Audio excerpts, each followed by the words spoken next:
حضرت فاطمہ الزہرا رضی اللہ تعالیٰ عنہ نبی علیہ السلام کی صاحبزادی ہیں، اور بیٹیوں کو باپ سے محبت ہوتی ہے۔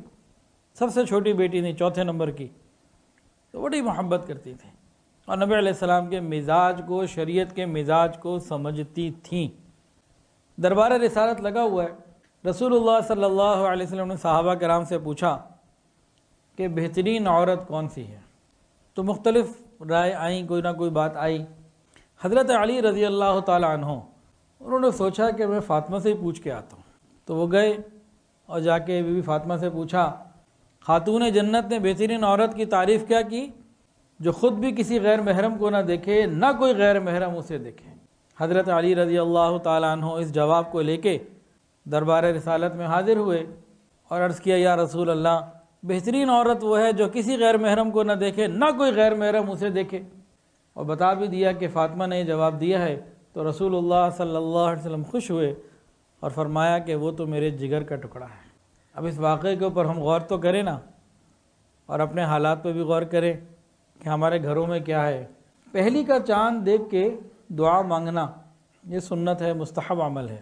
تو ایک مرتبہ پہلی کا چاند نکلا، حضرت علی رات کو جب گھر آئے رضی اللہ تعالیٰ عنہ، تو بی بی فاطمہ سے پوچھا، فاطمہ چاند دیکھا؟ کہ نہیں میں نے تو نہیں دیکھا۔ بھئی تم نے کیوں نہیں دیکھا؟ دعا بھی مانگتے ہیں اس وقت، تو کیا ہوا، کیوں نہیں دیکھا؟ تو فرمایا کہ دل میں تو آیا کہ میں دیکھوں، لیکن ایک خیال آ گیا جس کی وجہ سے میں نے آج پہلی کا چاند نہ دیکھا، دعا بھی نہ مانگی۔ اب حضرت علی رضی نے پوچھا، بھئی فاطمہ کون سا خیال آ گیا، کیا تم نے سوچ لیا، کیا خیال آیا تمہیں؟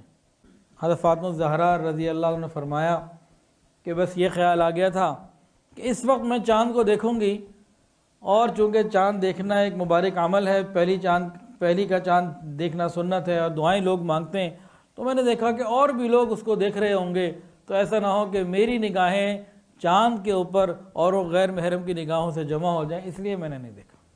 اللہ اکبر کبیرہ۔ حضرت فاطمہ الزہرا رضی اللہ تعالی عنہ حیا کا پیکر تھیں، اور کیوں نہ ہوتی، رسول اللہ صلی اللہ علیہ وسلم کی چوتھی صاحبزادی ہیں، آپ کی لاڈلی ہیں۔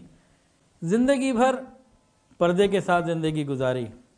ایک غم ان کو تھا زندگی میں، خیال تھا کہ جب میں مر جاؤں گی، میرا جنازہ نکلے گا نا، تو اس وقت تو لوگوں کو اندازہ ہو جائے گا کہ نبی کی بیٹی لمبی ہے یا قد کم ہے یا موٹی ہے یا پتلی ہے، اس طرح کا کچھ گمان دل میں آتا تھا کہ یہ تو پھر لوگوں کے سامنے بات نہ آ جائے۔ اس زمانے میں عورتیں اکیلی نہیں نکلتی تھیں، نہ آج کل تو نہ مرد ویسے ہیں نہ ہمارے حالات ویسے ہیں۔ ایک عورت پردہ کر بھی رہی ہو تب بھی ہم مردوں نے کوشش کرنی ہے کہ ہم پردے کے اندر بھی پہچان لیں کہ یہ ہے کون، یہ بے حیائی ہے کہ برقعے میں ہے وہ، لیکن ہم نے غور ضرور کرنا ہے، ہمیں پتہ لگ جائے کہ اس برقعے میں یہ ہے، اس برقعے میں یہ ہے، اس برقعے میں یہ ہے۔ جستجو ہمارے اندر اتنی آ گئی ہے، بے حیائی ہے، بے غیرتی ہے، بچنا چاہیے۔ خیر یہ اس زمانے کی بات ہے جب حیا ہوتی تھی، تو زندگی میں تو ان کو پریشانی نہ تھی، ایک غم انہیں یہ لگ گیا کہ موت کے بعد کیا ہوگا، میرا جنازہ جب نکلے گا تو کیا کریں، تو سوچتی رہتی تھیں۔ تو ایک صحابی اسماء ابن عمیس رضی اللہ تعالی عنہ، ان سے کہا، انہوں نے کہا مسئلہ ہی کوئی نہیں، میں نے جناب حبشہ میں کسی ملک میں دیکھا ہے، حبشہ میں دیکھا ہے، وہاں جب کسی کو جنازہ لے جاتے ہیں تو جنازے کی چارپائی کے اوپر نا کچھ جھاڑیاں وغیرہ ایسی لکڑیاں لگا دیتے ہیں، کپڑا وغیرہ ڈال دیتے ہیں، پتہ ہی نہیں چلتا اندر جسامت کا، کچھ نہیں پتہ چلتا۔ انہوں نے کہا میں ذرا اطمینان اور چاہتی ہوں، ذرا پریکٹیکل کر کے دکھاؤ۔ اس نے بھی پورا پریکٹیکل کر کے دکھایا، ان کو اطمینان ہو گیا، اور وصیت کی کہ میرا جنازہ رات کے وقت لے جاؤ، دن میں نہیں، کہ اندھیرے میں بہت ساری چیزیں ویسی چھپی رہتی ہیں، اور جب اوپر سے کوئی جھاڑ یا کوئی کپڑا یا کوئی چیز پڑی ہوئی ہوگی، کوئی لکڑیاں ایسی کوئی چیز جس نے کور کیا ہوگا، تو میرا یہ مسئلہ بھی حل ہو جائے گا کہ مرنے کے بعد کوئی اس کیفیت کو بھی نہیں دیکھ سکے گا۔ اور اسی طرح ان کا ہوا۔ تو حضرت فاطمہ الزہرا رضی اللہ تعالیٰ عنہ خاتون جنت کی یہ حیات ہیں۔ اور اسی طرح حضرت عائشہ صدیقہ رضی اللہ تعالیٰ عنہ حبیب خدا، امام احمد رحمۃ اللہ علیہ نے مسند احمد میں اس کو لکھا ہے، مستند روایت ہے پکی۔ اللہ اکبر کبیرہ۔ امی عائشہ فرماتی ہیں رسول اللہ صلی اللہ علیہ وسلم نے جب پردہ فرمایا تو آپ کی قبر مبارک میرے حجرے میں بنی، تو میں اپنے حجرے کے اس حصے میں جہاں قبر مبارک تھی نارمل روٹین میں چلی جاتی تھی کہ میرے شوہر ہیں۔ پھر فرماتی ہیں کچھ عرصے کے بعد میرے والد کا انتقال ہوا، صدیق اکبر رضی اللہ تعالیٰ عنہ وہ بھی اسی حجرے میں آ گئے، تو میں اپنا جانا اسی طرح رکھتی کہ ایک باپ اور ایک خاوند۔ پھر کہتی ہیں اللہ کی قسم جب عمر آئے میں نے پردہ لٹکا لیا، اس کے بعد میں اس طریقے سے نہیں گئی، پردہ کیا۔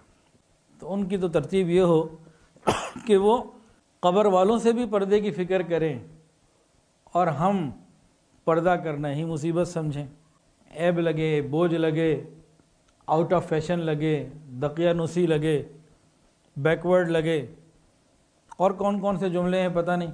چنانچہ تمام صحابیات کے اندر یہ بات تھی، جب انہیں نبی علیہ الصلوۃ والسلام کی طرف سے یہ اطلاع ملی کہ عورتیں راستے کے کنارے کنارے چلا کریں تو وہ کنارے کنارے چلتیں، حتیٰ کہ بعض مرتبہ کناروں کی طرف رہنے میں اور زیادہ کنارے پہ چلنے میں ان کے کپڑے برقعے وغیرہ جو ہوتے تھے، چادریں، وہ کسی جھاڑی وغیرہ سے اٹک جایا کرتے تھے۔